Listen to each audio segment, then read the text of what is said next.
Hola, buenas noches. Gracias por estar de nuevo en este canal.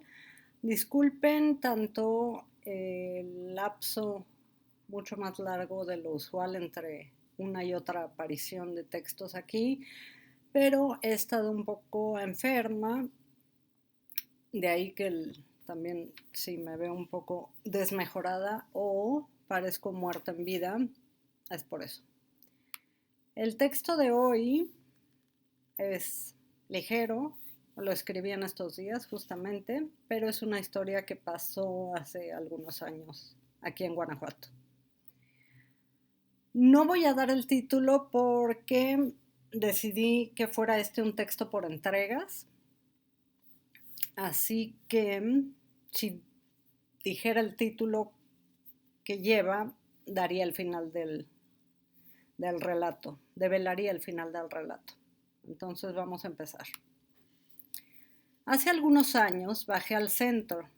Vivo junto a la presa de la Hoya en Guanajuato, así que bajar es seguir el curso natural del antes río que recorría esta hermosa cañada y sobre cuyo curso, no a un lado del río, sino literalmente sobre el río, o mejor dicho, en lugar del río, se fueron trazando y pavimentando la o las principales avenidas, pues realmente es la misma que va y viene, avenida que conecta esta parte de la ciudad con el centro histórico.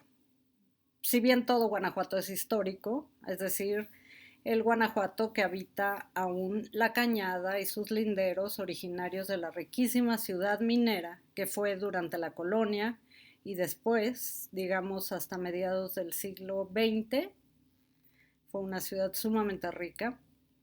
Ahora, trágicamente, varias de las más productivas minas están rentadas a empresas extranjeras, para el asombro de todos y el trágico descrédito de nadie. Así pues, seguimos siendo un país en venta al mejor postor, siguiendo al ridículamente autonombrado Alteza Serenísima, es decir, el comandante Santana, quien no siendo ni uno ni lo otro, es decir, ni Alteza ni Serenísima, en su breve pero catastrófico manejo del país dejó un asqueroso pero lucrativo precedente: vender la patria. Y sí, vendérsela a extranjeros. Lo mismo está pasando desde hace años con la renta de las minas a empresas canadienses. Pero esta historia no va por ahí. De hacerlo, seguramente terminaría quien escribe con colitis severa y depresión profunda. Pero volviendo a mi bajada al centro de la ciudad, aquella mañana iba en busca de un foco, o como me gusta y realmente prefiero llamarles, bombillas, me parece mucho más interesante nombre, para una lámpara de escritorio que tiene un ancho de rosca no fácil de encontrar en el común de las tiendas, incluso entre tlapalerías es difícil encontrarlo.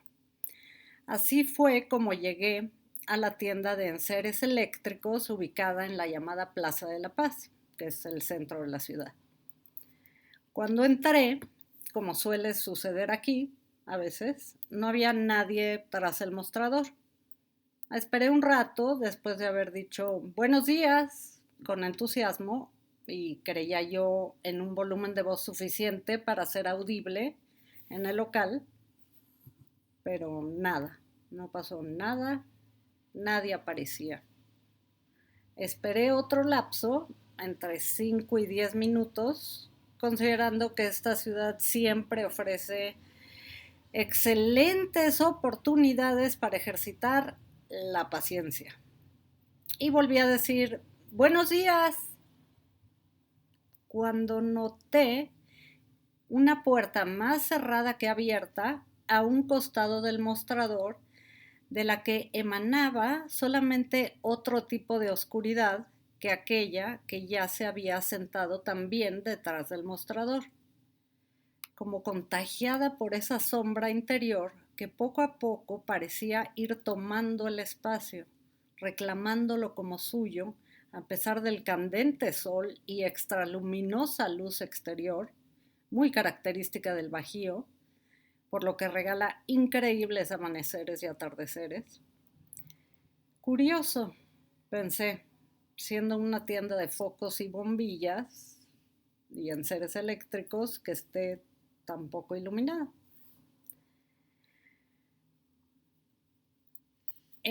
Sucedió que no podía apenas distinguir la trastienda, pero reconocí el ángulo de la puerta.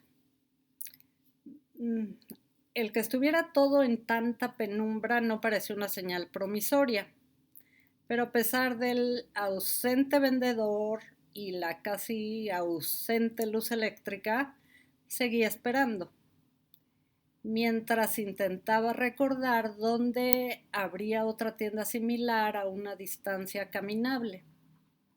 Estaba elucidando mapas mentales, parada al centro de la tienda, pero viendo hacia la calle en un anticipo de una posible partida obligada, si realmente nadie salía de la trastienda, a preguntar siquiera qué hacía yo en medio de la tienda o si se me ofrecía algo. Preguntas supuestamente comunes cuando entra uno a una tienda. Finalmente, después de un buen rato, escuché muy de fondo, aún lejos, una voz masculina que decía: «Buenas tardes, salgo en un momento». Bien, pensé, quizá tenga suerte y mi paciencia encuentre retribución finalmente encontrando la anhelada y perseguida bombilla. Pues esta era ya la cuarta tienda que visitaba en su búsqueda esa mañana. Después de los usuales y muy amables saludos que con verdadero gusto puede uno encontrar en esta ciudad, una de las razones por las que me gusta realmente vivir aquí, le mostré la bombilla fundida al dueño. Ya en este momento me había comentado que él era el dueño de la tienda, me dijo su nombre, según me acuerdo era algo como Luis Fermín, no, Juan Fermín, no me, algo más, no recuerdo el apellido y quizá tampoco estoy recordando bien el nombre porque pasó esto hace ya varios años, por lo que me disculpo si su nombre no es, así me disculpo en mi nombre por la falta del suyo. Aun cuando a efectos de esta historia verídica que estoy relatando, seguiré llamándole Juan Fermín. De igual manera, es decir, con absoluta calma y educación, el señor Fermín también se había disculpado por la ligera tardanza que le había impedido salir a atenderme antes, sin explicitar realmente qué o por qué no estaba frente al mostrador, siendo que tenía la tienda abierta y todo su despliegue de productos a merced de lo que pudiera pasar o no pasar en caso de que los clientes que pasaran por ahí no tuvieran tanta paciencia o tanto tiempo para esperar como yo. Entonces, bueno, digamos que parecía que todo estaba a merced de la vida y sus designios. Y el señor Fermín en la trastienda el tiempo que necesitara. Así que supuse que no le preocupaba en absoluto el posible hurto de algún enser eléctrico o varios incluso, porque realmente no durante media hora estuve esperando a que alguien saliera y nadie salía. En fin, supuse que no le preocupaba y que estar en la trastienda y no al frente del mostrador era una costumbre habitual para él. Me dio gusto darme cuenta de que alguien confiaba en dejar una tienda completamente abierta y desatendida sin temor a que le robaran sus productos. Otra de las razones por las que me gusta vivir aquí. Así se puede uno sentir tranquilo y contento en esta ciudad.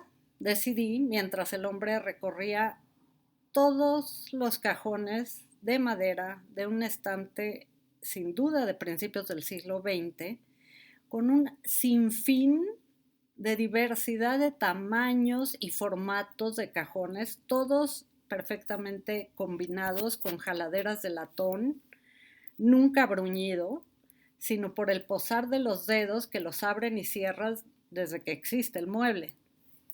Pasaron así otros entre 5 y 10 minutos en lo que don Fermín abría y cerraba cajones sin parar. El hombre seguía buscando sin prisa alguna y con mucha atención entre cada cajón, ninguno rotulado, es decir, o él sabe de memoria qué hay en cada cajón, o cada vez que alguien entra a comprar algo revisa todos los cajones. Y esto lo hacía con mi bombilla en la mano. Me dieron muchísimas ganas de abrir todos esos cajones yo. Eran profundos, muy bien tallados, sin duda duraderos, y me encantaba la idea de ver los secretos que cada uno guardaba. Sin embargo, no pude hacerlo. Siempre he sentido una cierta fascinación en tiendas de este tipo, lapalerías en general o eléctricas como esta, cuya historia portan en cada detalle. Por esto, supongo también, pasé sin mayor problema los ya 3/4 de hora que llevaba ahí dentro, absorbiendo con la mirada todo lo que cubría los muros, el techo, los 3 estantes enlazados, 2 paralelos y uno frontal, cubiertos por la misma centenaria base de madera que formaba un robusto mostrador, sin adornos de marquetería ninguna. Pero igual que con las jaladeras de latón de cada cajón pequeño y mediano del gran mueble, era la pátina del paso del tiempo y las huellas del uso reiterado por más de un siglo o siglo y medio, lo que les confería un porte y una estatura más que suficientes para demandar sin pedirlo respeto, silencio y, de nuevo, paciencia. Después de una exhaustiva búsqueda, don Fermín, definitivamente no recuerdo su apellido, que sí me dijo muy cortésmente cuando se presentó, finalmente habiendo salido de la trastienda, regresó al mostrador donde yo me esperaba con todo el tiempo de mi mañana ya a su disposición. Pues así sucede aquí. Termina uno por rendirse al tiempo de los otros y compartir su paso y tranquilidad, o de lo contrario, muy posiblemente pudiera terminar uno en un asilo psiquiátrico y o altamente medicado contra la ansiedad y cualquier intento de prisa o apresuramiento.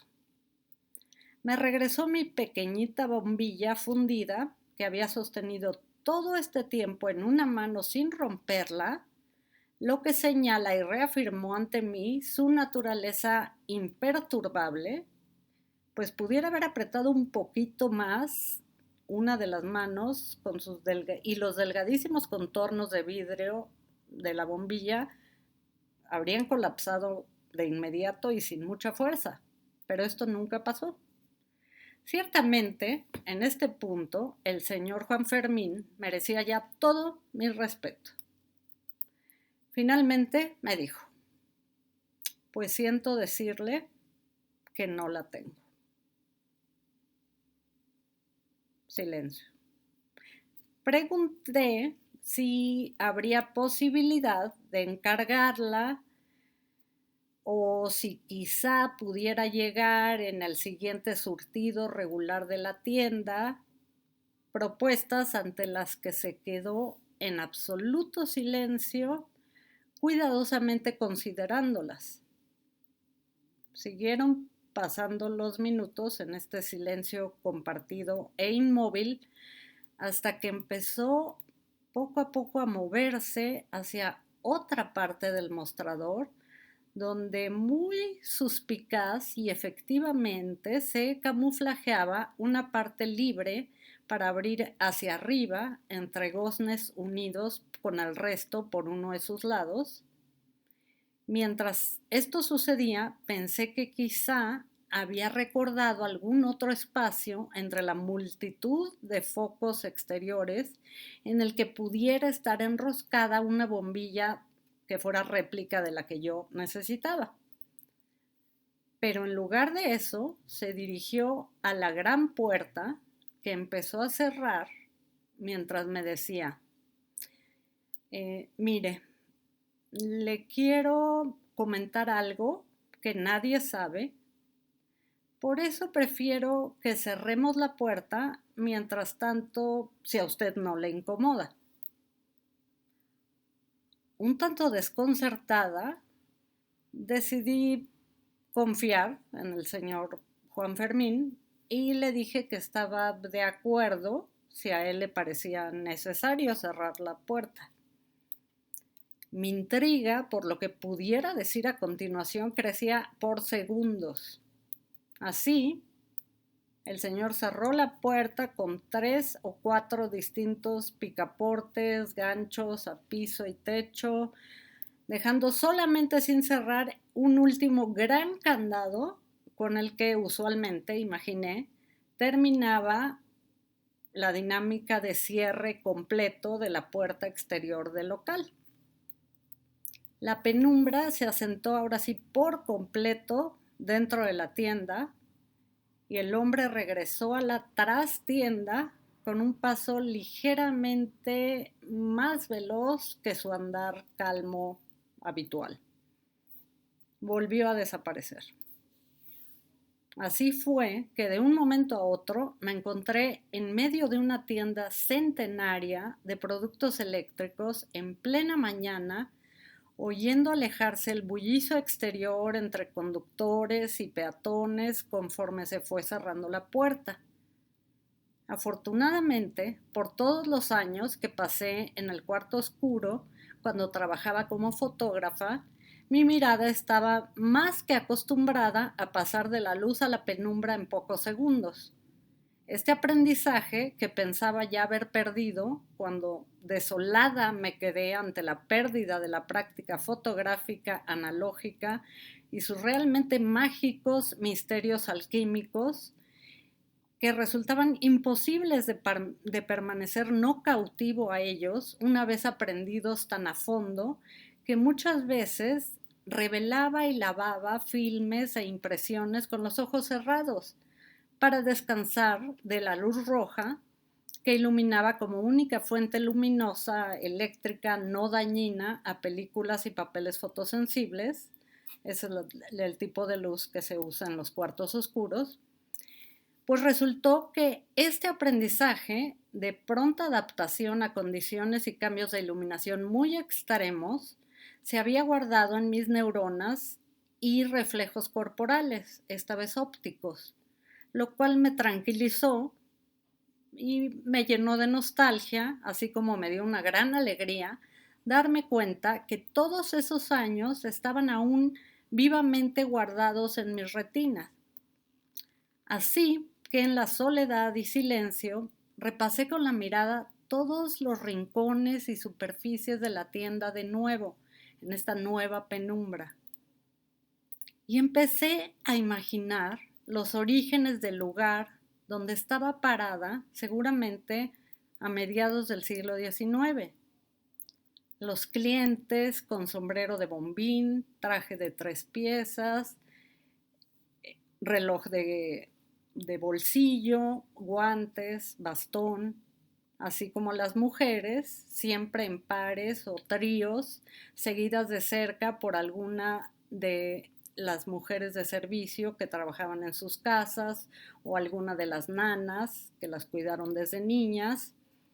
Como se acostumbraba, no solo era usual, sino era obligado para una mujer no salir sola a la calle de la ciudad y mucho menos ir en persona a comprar algo tan mundano como una bombilla eléctrica. He visitado los archivos de la Universidad de Guanajuato muchas veces, así que tengo muchas imágenes memorizadas de aquellos años en esa misma plaza, la Plaza de la Paz, donde aparecen mujeres con corsé, vestidos largos, cotillón, sombrero, guantes y siempre bajo un delicado velo cuidando el rostro del polvo, los efectos de la luz del sol, así como miradas que prefieren no mantener, y especialmente los efectos de la luz del sol sobre la piel que consideraban seriamente dañinos a cualquier edad, cuando en realidad lo que se buscaba era tener la piel lo más blanca posible que el resto de la sociedad para poder distinguirse en clase, rango y estilo de vida. Todo ello de acuerdo con y siguiendo los designios europeos decimonónicos sobre el buen vestir, la educación, los modales y los hábitos permitidos y aceptados en sociedad. Estaba completamente absorta en ese seductor mundo de antaño, reimaginado en mi memoria como si estuviera recreando una película de los primeros intentos de los hermanos Lumière en blanco y negro, filmando estaciones de trenes, combinándolas con los juegos visuales de un kinetoscopio, replicando microsegundos de un gesto o un movimiento del cuerpo, caminando o sentándose o moviendo los brazos, cuando de pronto escuché la voz del señor Fermín. En ese momento yo realmente ya estaba tan contenta en ese universo decimonónico reimaginado en mi interior que había olvidado por completo dónde estaba y por qué había terminado ahí dentro. Lo que sucedió después me sigue pareciendo un misterio de insondables profundidades y como tal me parece que merece ser tratado de tal forma como se haría en aquellos tiempos, es decir, destinar esta narración a ser un escrito por entregas, como sucedía en aquellos años con libros, cuentos y relatos en periódicos y revistas llamadas de ocasión. De tal suerte que la segunda parte de este relato continuará en la próxima entrega. Por lo pronto, muchas gracias por su atención y hasta la próxima entrega. Buenas noches o buenos días o buenas tardes. Hasta pronto.